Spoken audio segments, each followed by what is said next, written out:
गुज़ारींदासीं इमरान खान जिंदाबाद।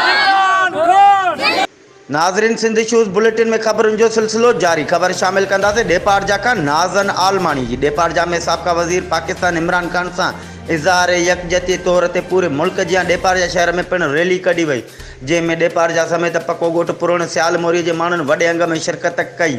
एहतजाजी रैलीअ जी अॻुवाणी पीटीआई अॻुवान अब्दुल करीम आलमानी, सदरुद्दीन कुरैशी, अब्दुल सत्तार डर, इमरान मलक, मोहसन अली भट्टी, अशरफ अली गुदारो, गुलाम मोहम्मद मलक, ज़ुल्फ़कार डर ऐं ॿिया करे रहिया हुआ।